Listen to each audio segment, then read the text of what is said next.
Мысалы, MacBook'та ушул жерде басабыз, телефондун экранында эле менюга келип туруп эле, азыр мен абрикос деп жазам, абрикосты соккулам.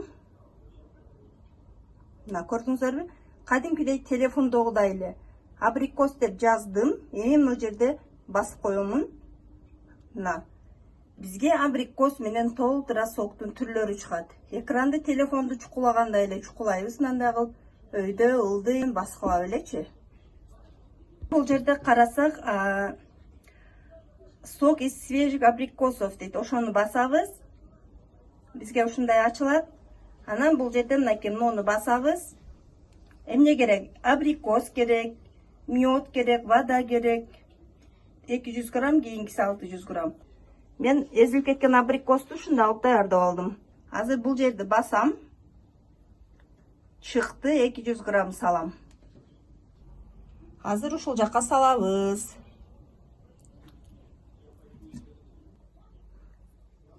Далени басам, мед дейт. Же сахар. Анан вода. Мына азыр медту салам 20 грамм.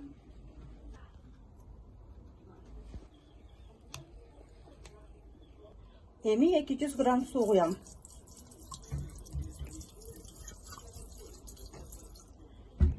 Касын жаптым.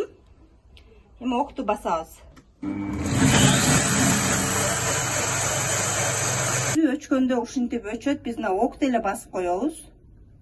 Мына. Мындагы смес кылып койду. Караңыздар, шоколадный түстөр. Аябай сонун экен. Жака дагы суу куябыз.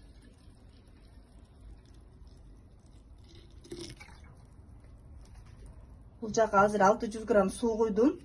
Мурункусы 200 грамм суу менен 800 грамм суу куюлду.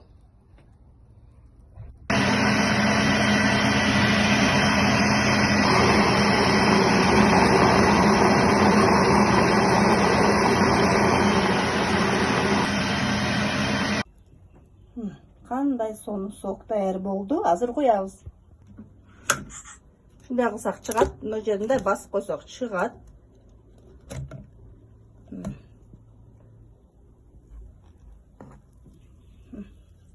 Азыр мына телефондон жакшы көрүнбөй атат, бирок өтө сонун сок болду.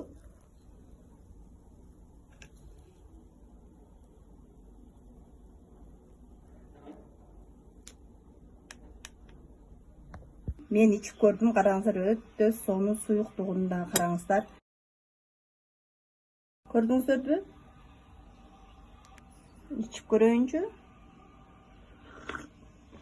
Ой, аябай сонун. Холодильникке салып койсоңуздар, муздак кылып ичсеңиз өтө сонун.